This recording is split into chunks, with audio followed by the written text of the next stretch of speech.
राधे राधे दोस्तों। आज मैं आपको भगवान श्री कृष्ण और कुम्हार की कहानी सुनाने जा रहा हूँ।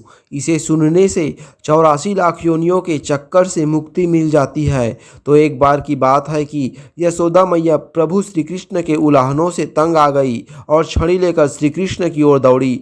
जब प्रभु ने अपनी मैया को क्रोध में देखा तो वह अपना बचाव करने के लिए भागने लगे।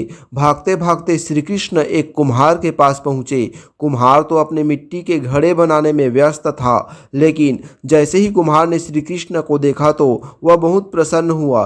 कुम्हार जानता था कि श्री कृष्ण साक्षात परमेश्वर है। तब प्रभु श्री कृष्ण ने कुम्हार से कहा कि कुम्हार जी, आज मेरी मैया मुझ पर बहुत क्रोधित है। मैया छड़ी लेकर मेरे पीछे आ रही है, भैया मुझे कहीं छुपा लो। तब कुम्हार ने श्री कृष्ण को एक बड़े से मटके के नीचे छिपा दिया। कुछ ही क्षणों में मैया यशोदा भी वहां आ गई और कुम्हार से पूछने लगी, क्यों रे कुम्हार, तूने मेरे कन्हैया को कहीं देखा है क्या?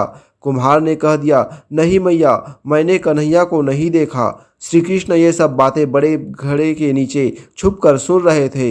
मैया तो वहाँ से चली गई। अब प्रभु श्री कृष्ण कुम्हार से कहते हैं, कुम्हार जी, यदि मैया चली गई हो तो मुझे इस घड़े से बाहर निकालो। कुम्हार बोला, ऐसे नहीं प्रभु जी, पहले मुझे 84 लाख योनियों के बंधन से मुक्त करने का वचन दो।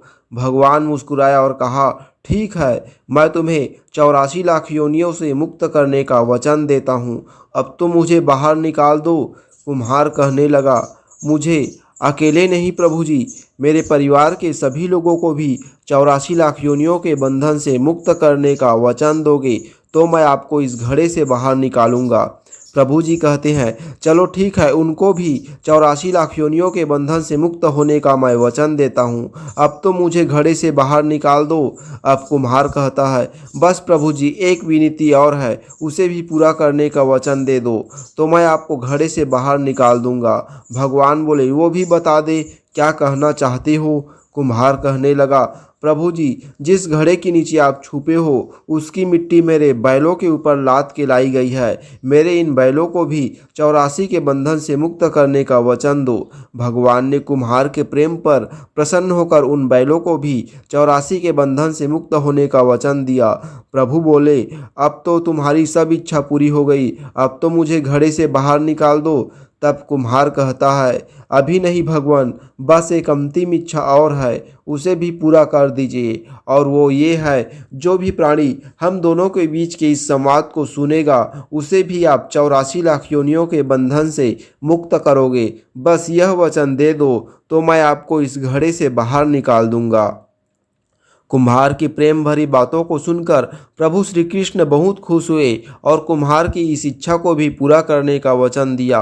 फिर कुम्हार ने बाल श्री कृष्ण को घड़े से बाहर निकाल दिया। फिर उनके चरणों में साष्टांग प्रणाम किया, प्रभु जी के चरण धोए और चरणामृत पिया। अपनी पूरी झोपड़ी में चरणामृत का छिड़काव किया और प्रभु जी के गले लगाकर इतना रोए कि प्रभु में ही विलीन हो गए। जरा सोच कर के देखिए, जो बाल श्री कृष्ण 7 कोस लंबे चौड़े गोवर्धन पर्वत को अपनी छीनी उंगली पर उठा सकते हैं, तो क्या वो एक घड़ा नहीं उठा सकते थे? लेकिन बिना प्रेम रिझे नहीं। नटवर नंद किशोर, कोई कितने भी यज्ञ करे, अनुष्ठान करे, कितना भी दान करे, चाहे कितनी भी भक्ति करे, लेकिन जब तक मन में प्राणी मात्र के लिए प्रेम नहीं होगा, प्रभु श्री कृष्ण मिल नहीं सकते। दोस्तों, मैंने आपको एक सुंदर कथा सुनाई है, विश्वास और मनन कीजिए। अच्छी लगे तो दूसरों को भी भेजिए। प्रार्थना नष्ट नहीं होती, उपयुक्त समय आने पर क्रियान्वित होती है। ईश्वर सदैव आप सभी को स्वस्थ व सुखी रखे और आपकी सभी मनोकामना पूरी करे। जय श्री कृष्ण, जय जय श्री राधे।